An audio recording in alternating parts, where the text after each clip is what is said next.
The people, I think, in the C-store business who have really done this up, and a very exciting project, are the folks at Kwik. And here to tell you more about what they've been doing and for what they've won an award for today is Chad Hollett, Director of Transportation and Distribution for Kwik, as well as their affiliated division that handles all their transportation, convenience transportation. Chad, it's all yours. Thank you.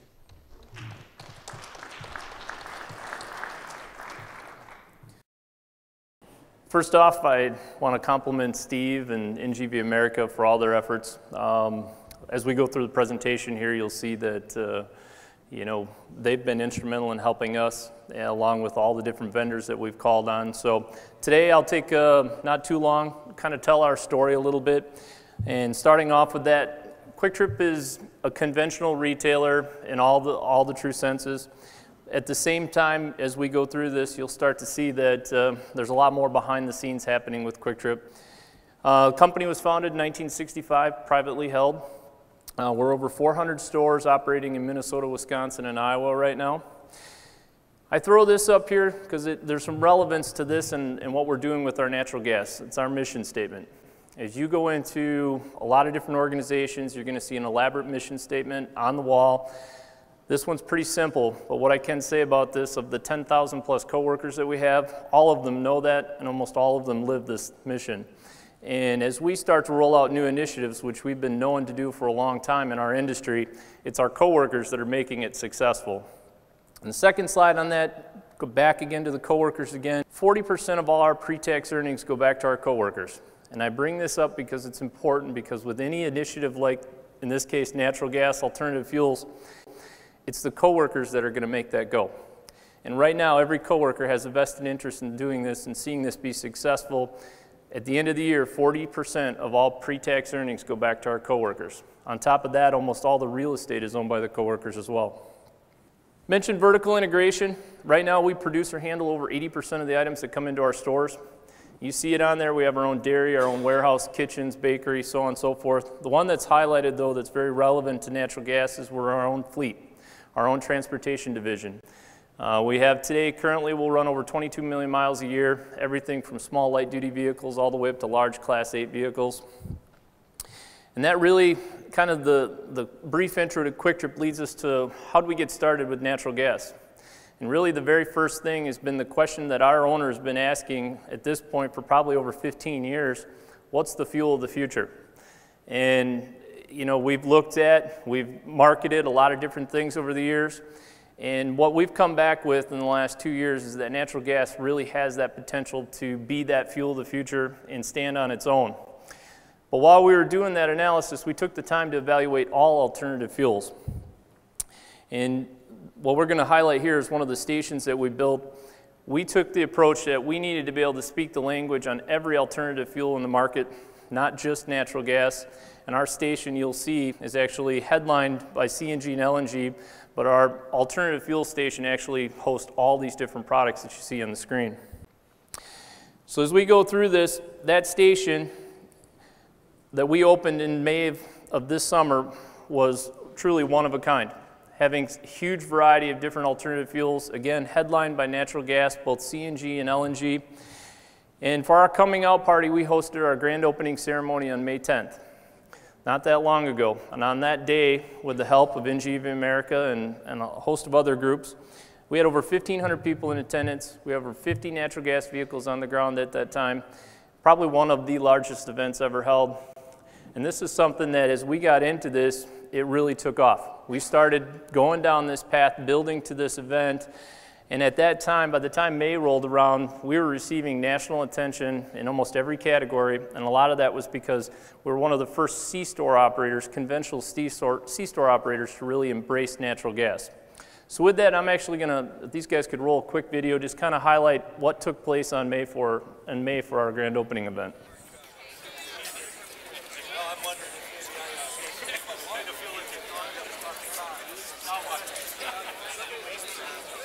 Good morning.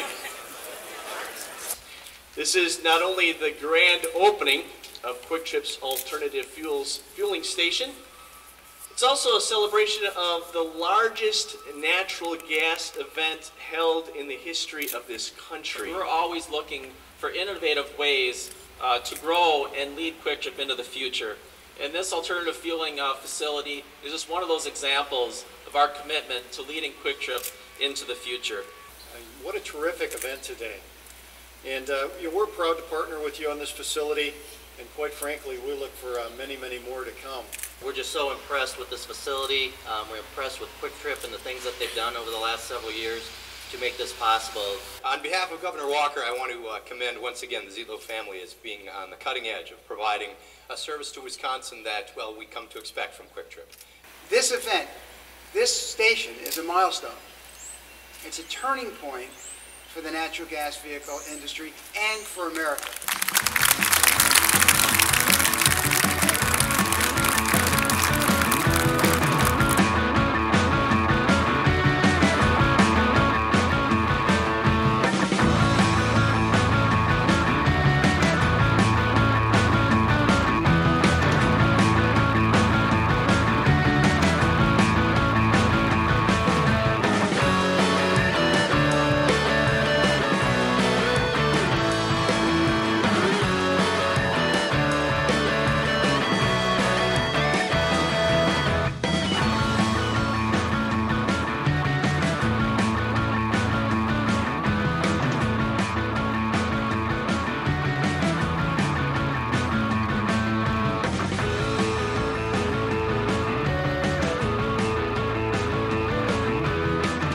Thank you to all of our coworkers at Kwik Trip. I could start naming names, but really I would just be naming the Kwik Trip directory of employees, because really this project touched just about every department we have at Kwik Trip. It was really a team effort to put this together.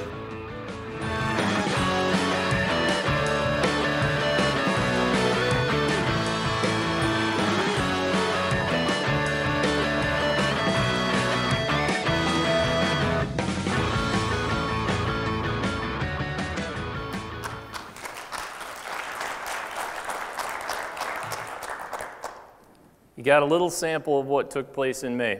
And what started as an initiative for us a little over a year, well, over a year and a half now, really all the events led up, all that effort led up to that one day.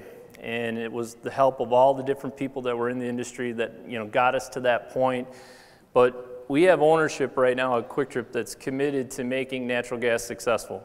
And as we start to, I'll talk about our program here, you're going to see that commitment, but that commitment was really displayed that day on that event, and how one company that really, at a very modest start to this, could reach a point and host an event like that in a short period of time, really showcased what was happening with natural gas and the amount of traction and movement that was taking place with that. So let's talk about our program quick. Our path to market is pretty simple. We're committed to building a functional infrastructure today. We're going to go out, connect the dots at every major corridor and every sizable market in our three-state area. From there, we're going to leverage that vertical integration we talked about. We're a fleet operator. We can speak that language. I've joked with some of the people here in the last couple days, we feel like we're vehicle salesmen right now. And for all intents and purposes, we are. And we're using our knowledge as a fleet operator to help really transition, in our case, the fleets that operate in our area. And then the last thing we're doing, we're taking a different approach. We're focusing on the retail piece of it. Right now, we were not going to come to market unless we could replicate gasoline or diesel performance with natural gas. So our commitment, from the size of our systems to the location of it, all centered around making sure that customer was going to be treated the same.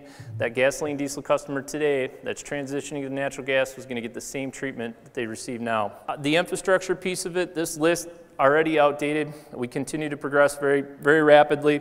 We'll be 10 stations strong by the end of this calendar year. We'll have another 10 stations to come online in the spring. And then from there, we'll be transitioning in, hopefully, another 10 stations in the fall. So by this time next year, our goal is to have 30 stations. You see the market that we operate in. Our intention is, again, to connect the dots on every major corridor, every sizable market.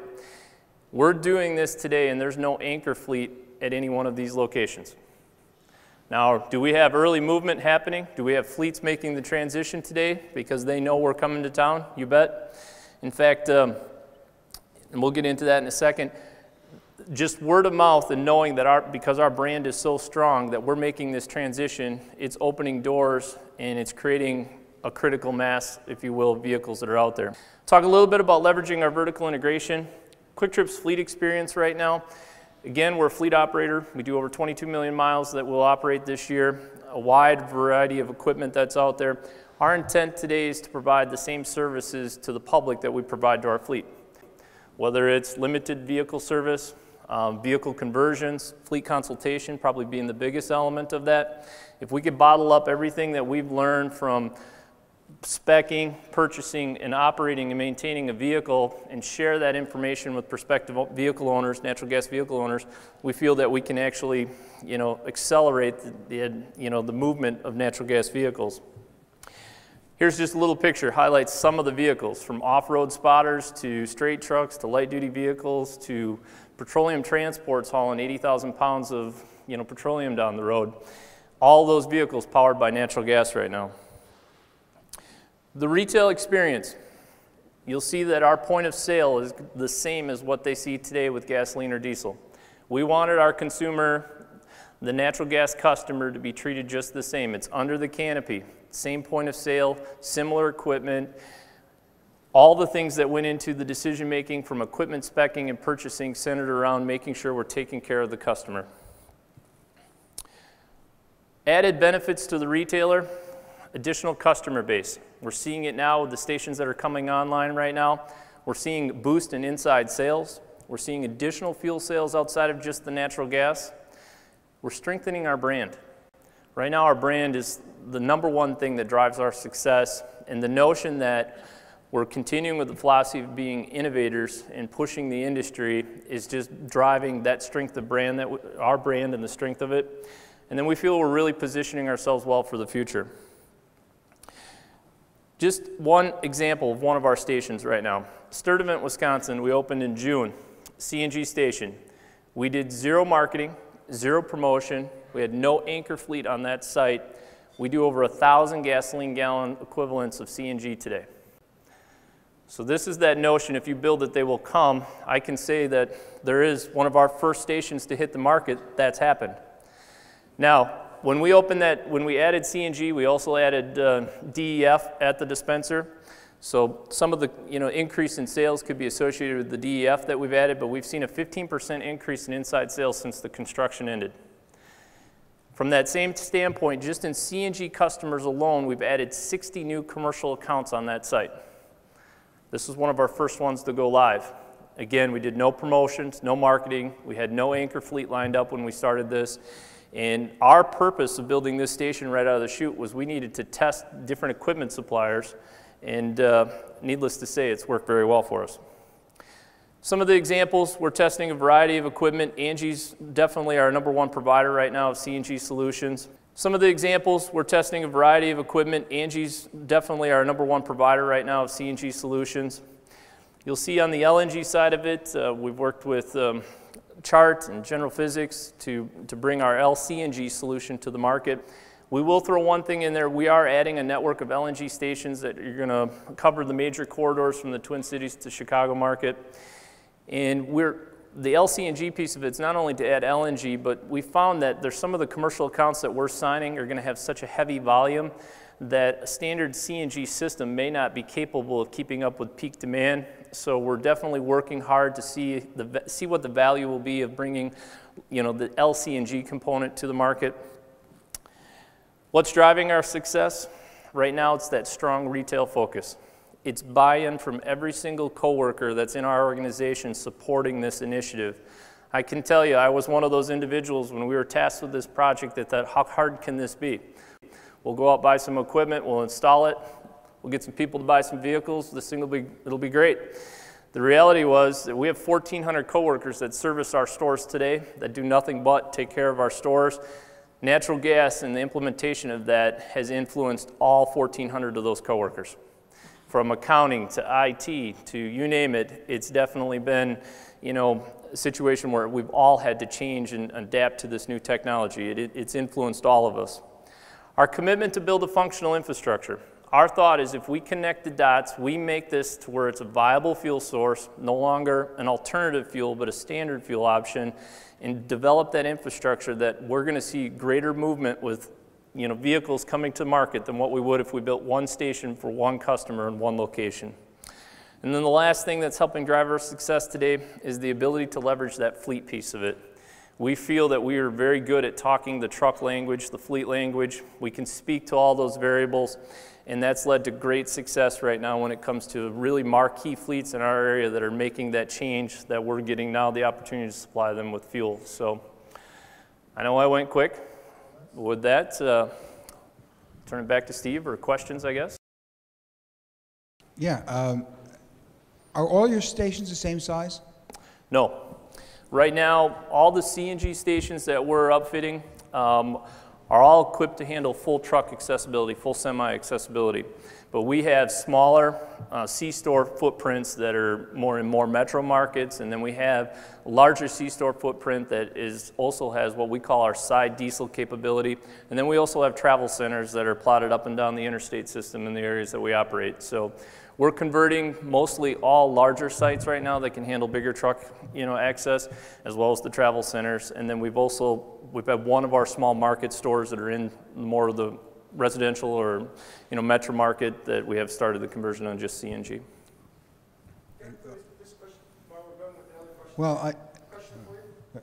Well, the question is, you're in the business where you're dealing with, through associations with a lot of other convenience store chains. Correct. Are they looking to you as a model? Are they looking aggressively at replicating what you're doing? Are they going a different route? Obviously it's a general statement, but. We're a very open company. In the last 2 to 3 months, we've hosted almost every single major C-store operator in the United States has come to view our systems, to meet with us, to understand what we're doing. How we're influencing them, it's hard to say. But we've been very open because we feel for us to be successful, we have to see other retailers embrace this. Competition in our market, very rare do you hear somebody say it's good. We want competition. So if we can see more C-stores, bring this on and expand natural gas into their business, that's good for our business. We know we compete well toe-to-toe with anybody. So the more we can share, the more we can drive this, the better it's going to be for everybody in the end. So we've met with almost all the big ones at this point. So. When you decided to put your own fleet at some of these locations, it was your fuel trucks, it was your distribution. Yep. As you did that, would you be willing to share what percentage of the nut that you needed to make each station work were your trucks? 5% of what you needed? 7%? Well, right now the bulk of our fleet's being fueled just in La Crosse. So our outlying stations, we can't get the vehicles in fast enough to get them deployed to all the stations that are coming online right now. Sturtevant's an example. We just got our first truck down there. So, and those numbers don't reflect what our own capacity will be as we start to grow our own fleet in that market. So the percentage varies by the input cost. If we run into issues with the utility and we're having to pay additional fees to get more pressure, more volume to our station, then the amount that we're looking for as a percentage needs to increase. So, I don't have a number off the top of my head, but it's not as much as what I think a lot of people would see. With our Sturtevant example, if we're doing 1,000 gallons with our price point at $1.79 and our margin, we're in a positive, we're positive, if you will, from a financial standpoint with those numbers. So anything we bring to from a fleet standpoint is just bonus at this point. How far do you intend to go beyond your market area of state? I think that's the #1 question asked of Kwik Trip at this point. The question at this point right now is, are we going to be outside of Minnesota, Wisconsin, and Iowa anytime soon?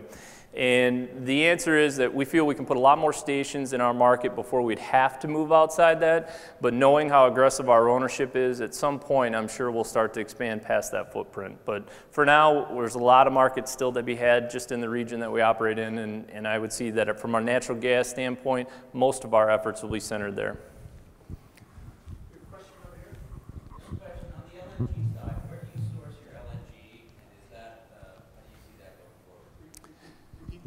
LNG supply right now for us is coming from the Twin Cities market. CenterPoint Energy is providing it for us. We are in negotiations or in discussions with a lot of different potential suppliers out there. Right now, we're really trying to map out where we think that volume is going to go and how much LNG supply we're going to need to forecast for our own use, if you will, as time goes on. We feel comfortable that we're adequately supplied today with the current market conditions. There is a looming fear that at some point that we could outgrow what that supply capability is, so we're very active in ensuring that we're going to be adequately supplied with LNG as time goes on. Thank you very much for an excellent presentation. Thank you.